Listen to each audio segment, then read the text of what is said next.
ये है शीतला माता की प्रामाणिक और पौराणिक कथा। पूजन के बाद अवश्य पढ़ें। एक गांव में ब्राह्मण दंपति रहते थे। दंपति के 2 बेटे और 2 बहुएं थीं। दोनों बहुओं को लंबे समय के बाद बेटे हुए थे। इतने में शीतला सप्तमी, जहां अष्टमी को पर्व मनाया जाता है, वे इसे अष्टमी पढ़े का पर्व आया।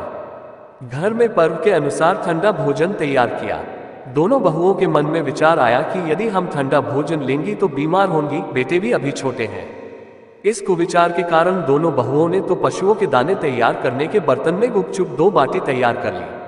सास बहू शीतला की पूजा करके आए, शीतला माता की कथा सुनी। बाद में सास तो शीतला माता के भजन करने के लिए बैठ गई। दोनों बहुएं बच्चे रोने का बहाना बनाकर घर आए। दाने के बर्तन से गरम गरम रोटला निकाले, चूरमा किया और पेट भर कर खा लिया। सास ने घर आने पर बहुओं से भोजन करने के लिए कहा। बहुएं ठंडा भोजन करने का दिखावा करके घर काम में लग गई। सास ने कहा, बच्चे कब के सोए हुए हैं, उन्हें जगाकर भोजन करा लो। बहुएं जैसे ही अपने अपने बेटों को जगाने गई तो उन्हें मृतप्राय पाया। ऐसा बहुओं की करतूतों के फलस्वरूप शीतला माता के प्रकोप से हुआ था। बहुएं विवश हो गई।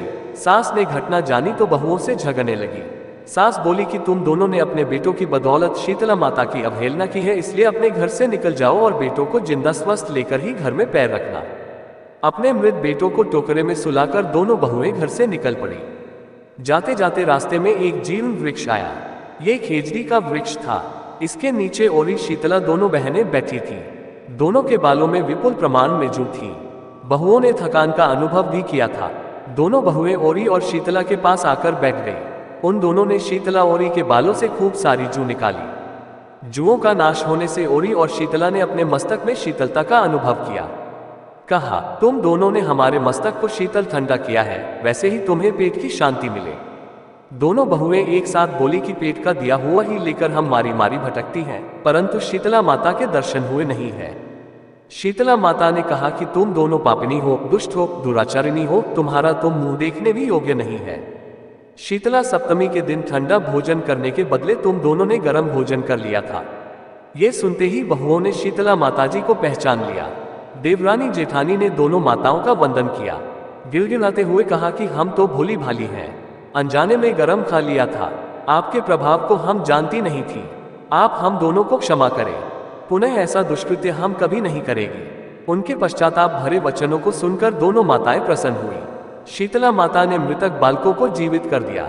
बहुएं तब बच्चों के साथ लेकर आनंद से पुनः गांव लौट आए। गांव के लोगों ने जाना कि दोनों बहुओं को शीतला माता के साक्षात दर्शन हुए थे। दोनों का धूमधाम से स्वागत करके गांव प्रवेश करवाया। बहुओं ने कहा, हम गांव में शीतला माता के मंदिर का निर्माण करवाएंगी। चैत्र महीने में शीतला सप्तमी के दिन मात्र ठंडा खाना ही खाएंगी। शीतला माता ने बहुओं पर जैसी अपनी दृष्टि की वैसी कृपा सब पर करे। श्री शीतला माँ सदा हमें शांति, शीतलता तथा आरोग्य दे। शीतले त्वम जगन माता, शीतले त्वम जगत पिता, शीतले त्वम जगत धात्री, शीतलाय नमो नमः। बोलो श्री शीतला मात की जय।